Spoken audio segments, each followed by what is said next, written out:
Hello everyone and welcome back to Swede Rolls. As always, I'm Chris. I'm Toby.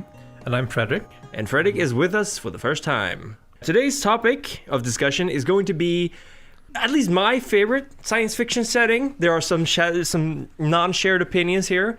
Warhammer 40k or Warhammer 40,000. Some opinions. Some different opinions. And as everyone knows, I'm always right and everyone else is always wrong. Well, you're wrong on that part. Yes, and I also made a mistake in the grammar, so that's another error on my part. Yep. Anyway, before we actually get into the meat of the discussion, Fredrik, you have been playing 40k for how long? For about, say 15 to 17 years. 15 to 17 years? What? That's about as long as I've been role-playing, I guess. Yeah, I've not been playing consistently, but I have been in and out of the hobby during this time period. And remind me, we're going to talk about editions later on, but you started with the third edition, right? And that was, we're at the 8th edition coming up, so that was a long time ago. Yeah. And why did you get into Warhammer 40k? Well, the models looked really, really interesting, and I liked the setting. I had previously played some computer games based on it. And Which game? Space Hulk, Vengeance of the Blood Angels. Oh, yeah. Isn't that freeware now? No. Oh, which one was I thinking about? I don't know. No. This is an old Electronic Arts game. Okay. First person Space Hulk. Oh, yeah. The one I played was top-down. I remember. Yeah. So, Space Hulk, you like the models. What was your first army? I had a small Blood Angels army, and then I went with orcs. Okay, cool. Blood Angels. And Toby, what about you? When did you get into 40k? I got into 40k sometime after you guys. Oh. It was basically how I met you. Well, that's right. Yeah, we started playing 40k together. Yes. Yeah, that's right. Who was it? Was it Fredrik or Eric? It was Eric. Yeah, he's the bastard who brought us together. Yeah. Yes, Yeah. and he made me spend lots of money. Lots of money. And that's going to be a recurring thing here. 40k is, as far as hobbies go, kind of expensive. Not as expensive as magic. That's true. And let's not get into that discussion because we have very different opinions on that subject. Yeah. What was your first army, Toby?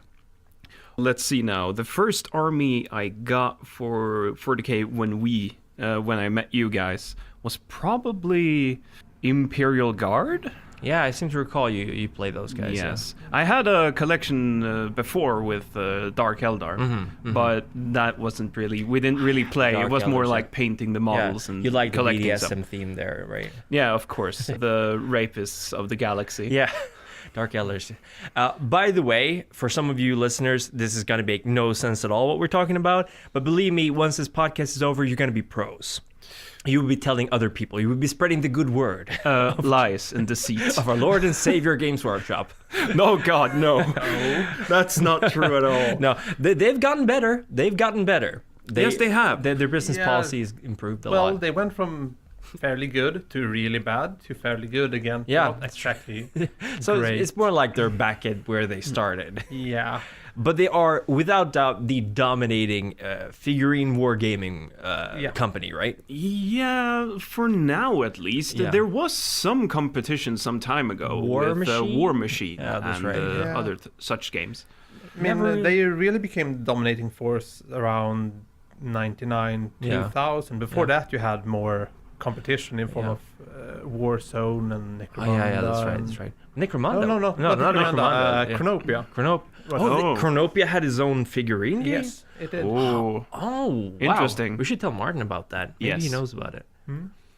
But yeah, in the late 90s is where I got into Warhammer 2. Again, Warhammer is a figurine wargaming thing. That's something we should establish. you can put some pictures up. Yeah, I'll put some pictures in. But essentially, my first couple of guys, actually my very first couple of models were the 4 archers, Imperial archers you get for Warhammer Fantasy. Oh, was it one of these? One? Oh yeah, the Bretonia ones, yeah. Yeah, so it was one of these paint sets? Yes, and by the way, when you're buying a paint set, you will not get a base paint for spraying. So you have to get one of those, or else the models look like shit. And that's about, what was it now? $10? Yeah, $10. That would be $10. Per can. Yeah. And I've gone through a lot of cans. Oh yeah, I still have a lot of empty cans lying around. Yeah. There's a lot of spraying going on. Yep. But yeah, those were my first models. They looked absolutely terrible. And then for some reason, I decided to start playing Chaos Demons, resulting in Khorne Bloodletters, they're called. They're very spiky, blood red demons with giant swords. Yep. Also extremely expensive. 2 of them cost about $15 at the time, I think. So, No, it was 2 for 75 crowns, so that's about 7.5, 8 Oh yeah, but you got to take inflation into account now. Like, what would they cost today? Yeah, that's true. They would be about... Yeah.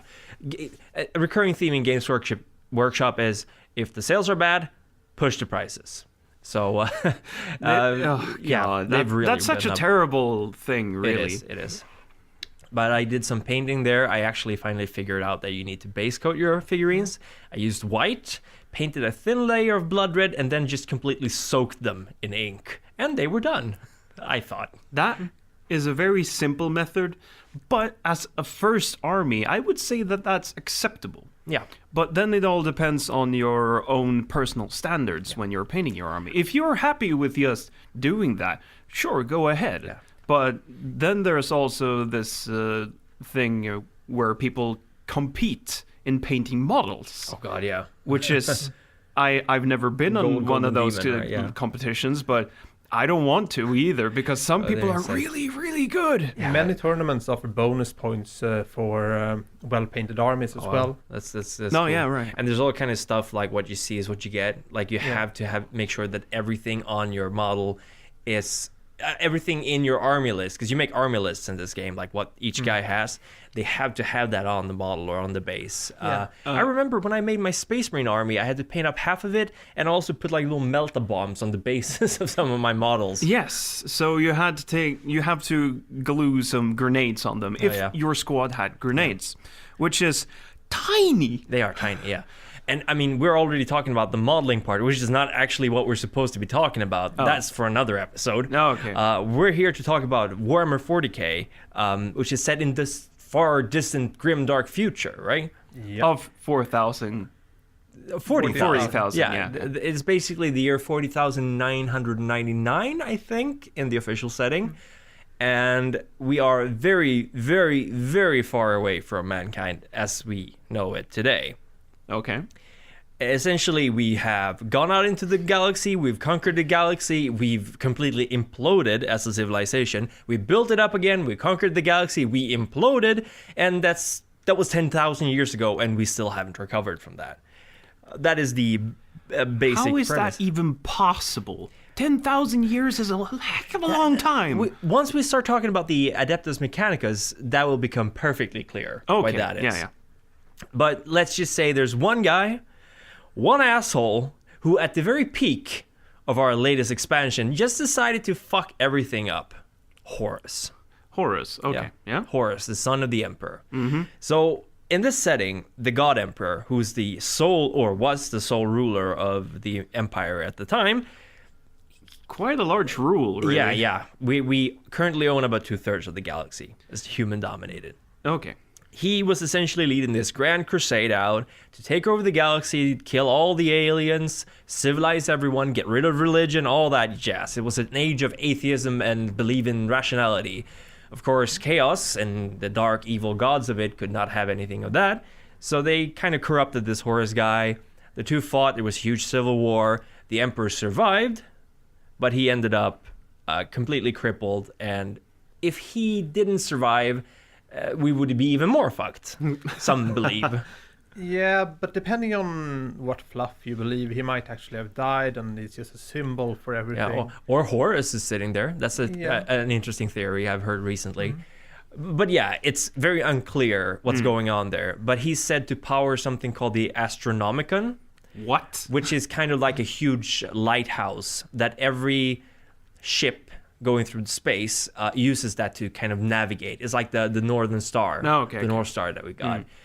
So just getting into the Imperium could take hours to talk about. So we're just skimming the surface here. Okay, yeah, sure. But that's the kind of premise we have. Everyone wants to kill everyone in this setting, at least in the board games, right? Yeah. Would you call it war games would be the proper term. Probably. Yeah. And there's a couple of armies for humanity. There's Space Marines, there's Imperial Guard, and there's a bunch of other ones. Yeah. And then there's some aliens, and then there's, of course, worshippers of chaos. Evil. Some aliens. A lot of aliens. A lot of aliens. Yeah. And that's the premise of the setting. It's very grimdark. It's actually where the term grimdark comes from, isn't it? Yep.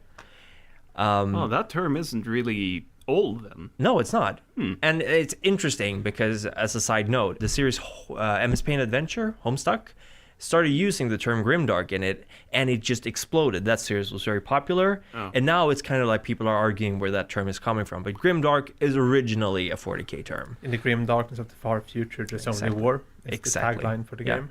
Or as 4chan would say, in the grim darkness of the dark grimness, there's only grimdark. Which is true. It's very true. Very true. This setting is very bleak, right? It's kind of like a satire of bleak sci-fi, I think. Yeah, and also some 80s British politics. Oh yeah. Very influenced by what's her face, Margaret Thatcher's regime.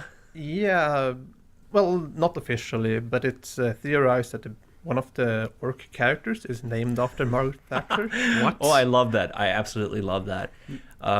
British humor at its finest. It's very hard to take 40k serious, especially the older versions. Indeed. Where do orcs come from, by the way, Fredrik? Just as a side note. Well, that depends on what version of the fluff you believe in, but they were created by the old ones to fight the Catan or the Necrons or possibly something else. It depends on the fluff. Yeah, the orcs are essentially genetically engineered for war, right? Yeah, indeed. Yeah, to fight the Necrons. We will talk about the Necrons later, but to sum them up in 2 words, it would be immortal Terminators. It's not far off. No. They're very Terminator-esque. Yeah, not the new ones. No, the Arnolds. Oh, no, not the new Necrons. But let's not talk about the new Necrons. Okay, yeah. But yeah, in this setting, this very bleak setting, billions upon billions of people die every day. There's a general kind of dislike towards progress. People are working, slaving away, huge battles. Again, this is a polarized view of the world. There's a whole bunch of literature that goes into more in-depth into the Imperial life. But the kind of idea of it you get when you read the core rulebook, you think that mankind is probably not going to win this. No. We're kind of stacked. They're screwed. Yeah. I mean, you have the Necrons who are just waking up, and they basically want to... What do they want? I don't know. Well, the old Necrons, anyway. The old Necrons didn't... I'm not quite sure. They just wanted to kill people. Yeah, they just wanted to kill everything. Get everyone off the lawn. Yeah, I think they just wanted to kill everyone. Yeah. That was a Necron thing. They were ruled by the Catan, who might have had their own motives. But the Catans were like sun-eating gods things, I think. They're kind of the polar opposite of chaos, right? They didn't want chaos. I think that was the thing. So they are soulless machines destroying all life. Basically, the premise of the Necrons isn't really clear. No, it's not. And they did clarify that with the new Necrons and Necrons, but not super. Those are let's see now. What did someone call them? 40k Tomb Kings. Oh yeah, the Tomb Kings, who are basically undead in Warhammer Fantasy. Yes. So they're like space undeads, right? Yeah, Egyptian themed undeads. Yeah. And then, I mean, oh God, what do we have? What metallic undeads? Yeah, that's true. I don't know. They're just walking skeletons. Yeah, walking skeletons who wants to kill everything. Then you have orcs, genetically engineered super monsters who just want to fight, and they get bigger the more they fight, right? Fungus. Yeah, and they're born out of mushrooms. Yeah, fungi. Yeah. When they die, they release a bunch of spores, and it's in crazy. the earlier fluff, orcs actually got pregnant with themselves, and then they needed to live long enough to be able to birth more orcs. But that didn't really work with their whole... really? That sounds horrible. But that didn't work with the whole idea that they should be warlike and want to fight all the time, because they would wipe themselves out. Yeah. None would get old enough to be able to birth more orcs. Huh. As a side note, Fredrik is our resident orc expert. You've been playing orcs for 15 years, right? Yeah. Sort of, more or less. You've read all the codices and you've done it. Yeah. Yeah, and The let's orcs have just say changed a that lot. It's not consistent. No. And I can imagine that. that's a common theme, especially between second and third edition, because then they kind of, like you said, they dropped a lot of the silly stuff. Yeah.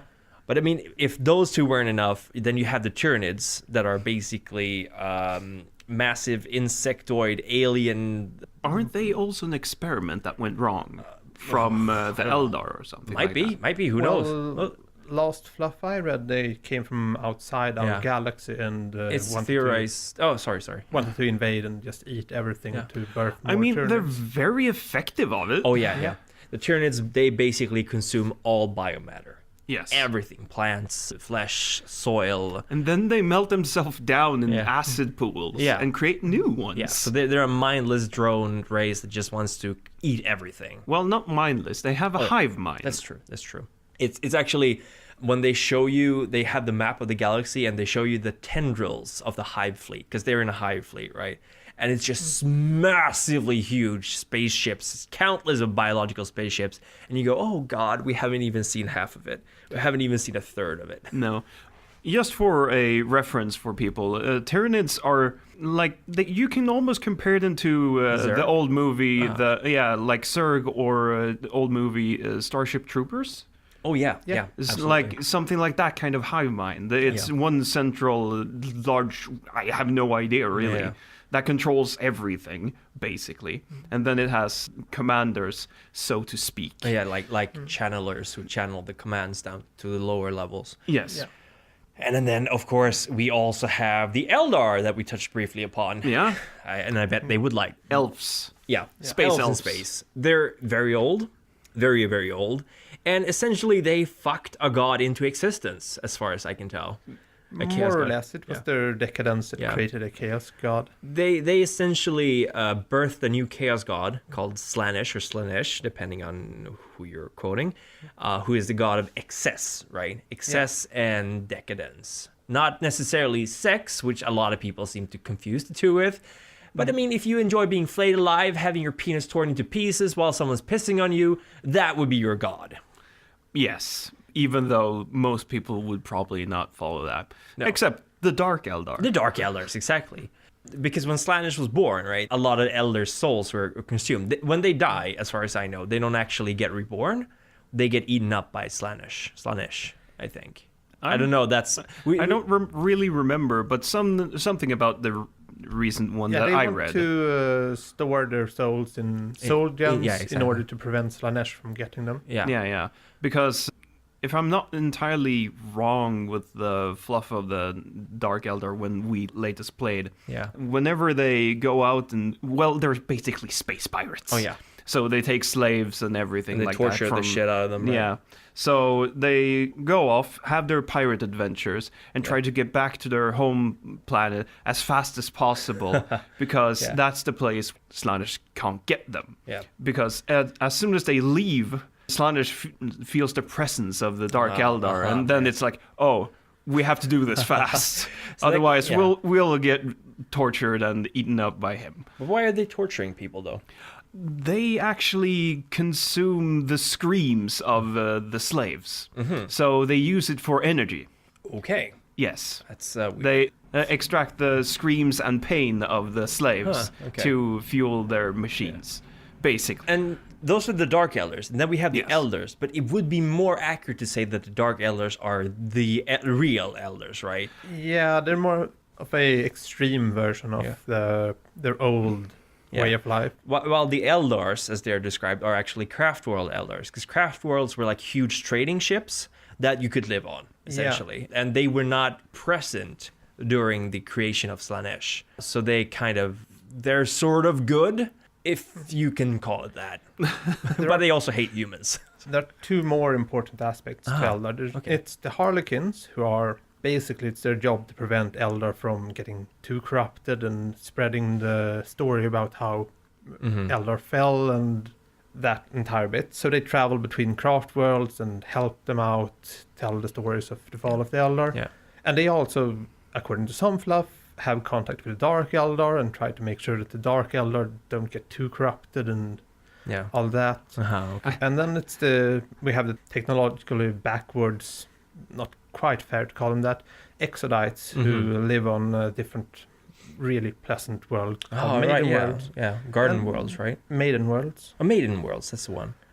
Yeah, so, and they kind of eschew technology and try to live in harmony with. Yeah, more or less. Okay.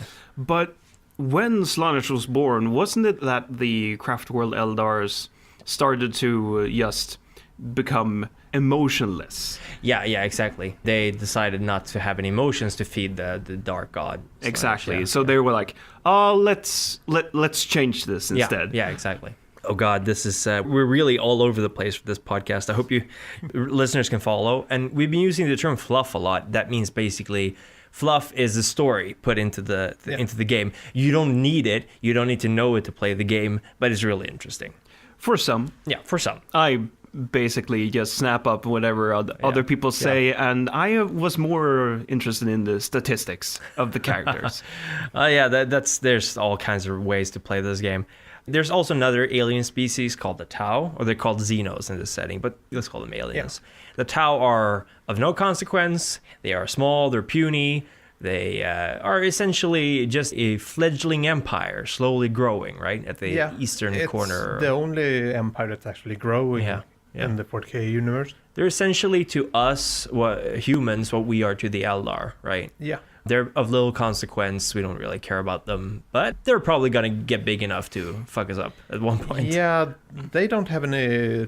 Oh, we haven't talked about the warp yet. Oh, we haven't even touched upon that. Let's not go into that one. They can't travel through space very fast. Humans can travel, or pretty much all other races can travel through the warp, which is really dangerous, but it gets you where you want to go fast. The warp is essentially hell. Yeah, that's where chaos comes from. Yeah. But let's not go into the warp right now. Okay. The Tau, probably, from my point of view, probably has the most sensible They're space motto, commies. because they fight for the greater good. Yeah. And that's their motto. That's basically what they do. They fight for the greater good. Whatever the greater good is. That's up to debate. Yeah, exactly. That's up to debate. But they at least have something to strive for. They have hope. Yes. Yeah. They're That's, like, we're a small little civilization. Let's do this. That's because they still haven't had their first proper encounter with the warp yet. Probably not. As soon as they do that, I'm not sure how it will go. But they're completely psychically unattuned. They can't reach out to It's the been warp. bred out of them, right? I think there's a lot of theories about the Tau. There's not a lot of fluff about them because they're not that popular Or important. That too, and that's a recurring thing in these games. That the more popular an army is, the more fluff it gets. Right? Yeah. Space Marines. We're gonna get there, but there is another faction. Let's go back to mankind, right? Yeah. So, in these 10,000 years, we've barely done any advances in technology. And this is actually, there's a really long and good reason for why this is, but we're going to go with the short and simplified version of you have no idea what technology does. There's been wars, there's been chaos, corruption, there's been all that shit going on. So you find a lawnmower, and you click to turn it on, and it transforms into a giant monster and eats you. That's a possibility in this setting because of computer viruses and chaos influence. Yeah. So tech priests, you want to talk about tech priests, Fredrik? First, in regards to computer viruses, Yeah. Officially computers and anything with an artificial intelligence is completely banned. It's forbidden, yeah. Yeah, it still happens that someone makes an AI.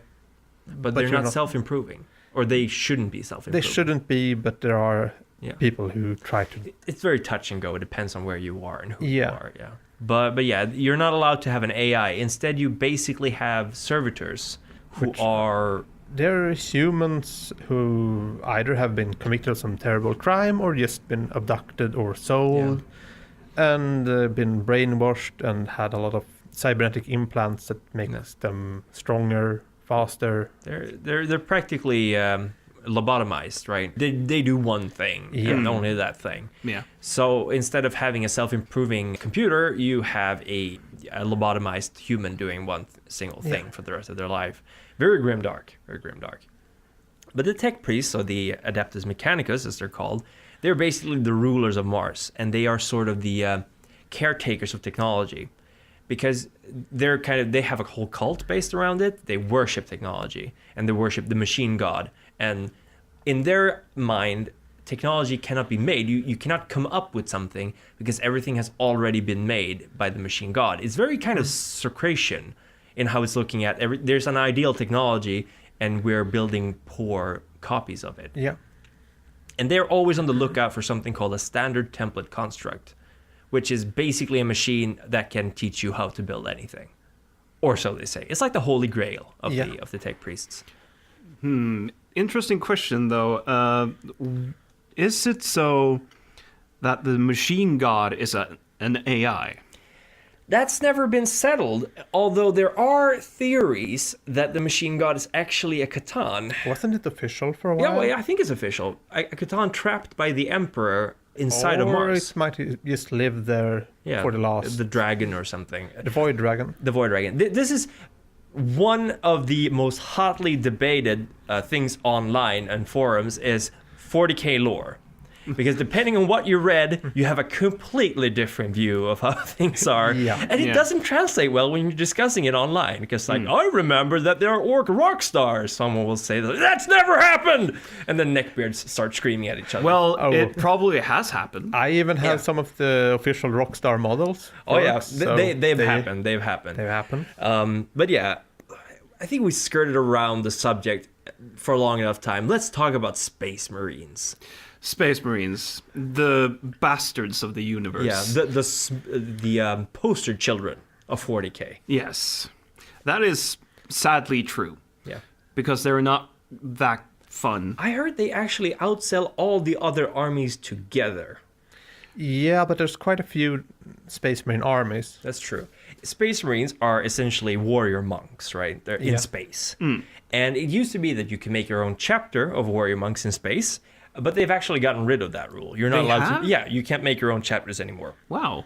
I mean, you still can make your own color scheme and backstory, but you don't have any rules for making. You have to stick to one of the canon chapters because they all have different rules. There are a lot of them. Oh yeah, but there's only a few of them that has books. Yeah, codexes, so to speak. And the Space Marines were created by this guy, the God Emperor, to basically help him take over the universe. And to do, the galaxy, not the universe, one step at a time. And he essentially had 20 kids, or 20 sons, of only 18 are known, that he called the Primarchs. And from these Primarchs were basically the templates for all these different Space Marines, right? So even back then, these 18 legions that were to become chapters later, they all had slightly different genetic attributes. And then when the Primarchs, who were scattered all around, and when they were found, let's not get into that, they each made each of these legion their own. Everything was great. Then Horus came along, decided to have a revolution. 9 out of the 18 chapters turned. Great civil war. A couple of the chapters got destroyed, more or less. And Horus's worshippers, by the way, they sort of started worshipping chaos. They became Chaos Space Marines. It's just a bitch. Yeah. It's just a clusterfuck by this point. Yeah. And there are over 40 Horus Heresy books right now, a novel series talking about this civil war. It should be noted that the surviving chapters were not allowed to be as big as they used to be, so they were split into several sub-chapters. Yeah. Or not sub-chapters, successor chapters. Yeah. They used to be legions, now they're chapters. Yeah. Officially, there are roughly 1,000 chapters with 1,000 Space Marines each, but as Games Workshop can't keep things consistent, they're often a lot bigger than their your shit together, Games Workshop. Yeah, I counted the number of Space Marines according to a list in the 3rd edition codex, and there's about 1,800 Space Marines in the Ultramarines chapter, which is the chapter that's supposed to stick closest to the rules for They were the ones who created the rules. Yeah. So, yeah. The Ultramarines, who are the poster boys of the poster boys, if you've ever seen anything 40k related, you've seen the Ultramarines. They're blue. Yeah. They're Smurfs. They're Smurfs, yeah. They're called that by a lot of people. I can see why. They're blue. They are annoying. They usually have white stripes on them or something like that. Yeah. The Space Marines they're interesting. They're personally my favorite army because I like giant genetically engineered supermen punching shit. But unfortunately, a lot of armies have actually fallen behind because of the popularity of Space Marines. Yeah. And back when we started playing, there was... I know there was a Black Templar... there were maybe 3 codices. We had Black Templars, Blood Angels, Space Wolves, Dark Angels, and regular Space Marines. I think that's the same today, isn't it? No, now there's Grey Knights also. Oh, but that's not a chapter per se. Oh, it isn't? No, not quite. They're part of the Inquisition. They're basically right. take a Space Marine and make him even more special and unique and snowflakey, and then you have a Grey Knight. Those were probably my favorite sort of Space Marines because they're nuts. Oh, yeah. They are fanatics, basically. Yeah, absolutely. And then, I mean, those are just one force of the Imperium of Man, and there are about 1 million, roughly, of them Space Marines, right? And each Space Marine is worth like 100 dudes, normal, roughly. Well, they're extremely well trained. They have extremely good armor and equipment. It doesn't translate that well into the war game. No, it does not. well, you can't really say that they are that strong. One Space Marine would not beat 100 trained human soldiers, for example. Well, with his full equipment, it depends. Once again, Games Workshop is very inconsistent with how it describes things. I think it's probably better to view them as symbols. Like this idea that one Space Marine is worth 100 or 1,000 or 1 million human soldiers, that's Imperial propaganda. If you view it as that, it suddenly makes sense. Yeah. They also have the Imperial Guard, which has been renamed into the Astra Militarum, I think. They've basically changed the name of all armies that couldn't be copyrighted or trademarked, so now they're trademarkable. Great. Yeah. That's why it's so confusing trying to look for that army again. Yeah, they're called Astra Militarum, but there's actually a different faction too that's like special forces, whatever. But the Imperial Guard are the hammer of the Empire. There's billions and trillions of soldiers. If you've seen Starship Troopers, they're the mobile infantry. Exactly. They have flak armor and las guns. Yeah. Or t-shirts and flashlights, as they're also called. Yeah, that's basically what they are. Imagine a 3-meter tall Tyranid warrior with huge sizer claws that can decapitate a person as easy as I can decapitate a cucumber with a knife. And they're huge and they're monsters, and then there you are with armor that can basically deflect the bullets. It's paper mache. Paper mache and a little las pointer that you choo, and that's Imperial Guard. Yeah, but there's a lot of them. They are very brave. And they have tanks. They have tanks. I mean, they have lots of tanks. We've been talking for over 30 minutes now, and we have barely gotten into this setting. So no, we might do a podcast later on with more in-depth stuff about 40k. Yep. Just wanted to take the opportunity to advertise the fact that Fredrik and Toby and another guy called Johan will be role-playing Space Marines very soon. Actually, this might be coming out after the first episode of that. Maybe before, maybe after. Maybe before, maybe after. We'll see. Actually, this should be before that. Yeah. They will be role-playing Space Marines in something called Death Watch, which is essentially Black Ops with Space Marines, right? Kind of. Yeah. You go in, you're a very small squad of highly trained soldiers. You decapitate the head. Saying that they're highly trained soldiers, they're fucking Space Marines. Yeah, I mean, they're even more highly trained Space Marines. They're the cream of the crop. They're the cream of the crop. And I will be game mastering. It's going to be 1 hour long, roughly, the first episode. Yep. It's going to be bi-weekly, and we'd love for you guys to tune in. And if you want to be an NPC for that game, a non-player character, just tweet at us. We're at Swede Fighters, and just tweet at us with the hashtag Join the Fray. Or just comment on this. Yeah, or join our Discord channel. Yeah, you just get in touch with us, give us your name, and we'll throw you in as a disposable, quickly killed NPC, because all the good ones are already taken. Great. That's a lie. There's still plenty of NPCs left. And, wow, that was fast. That went by very quickly. Very quickly. So before we end the episode, Fredrik, thank you very much for coming. Thanks for having me. It was a pleasure. I hope you had a good time. And until next episode, keep rolling. Keep rolling. Keep rolling. Thank you for listening to Swede Rolls. Your support means the world to us. The music you heard playing at the start and the end of this episode is Fireside Tales by Darren Curtis. The intent of this podcast is to discuss themes and issues in all manner of gaming, but primarily focused on the RPG genre. If you have any comments or feedback, we'd love to hear from you. Pay us a visit at swederolls.com, where you can also learn about the people doing this podcast and more. For our Let's Play channel, check us out at youtube.com/Swede_fighters. And until next time, keep rolling.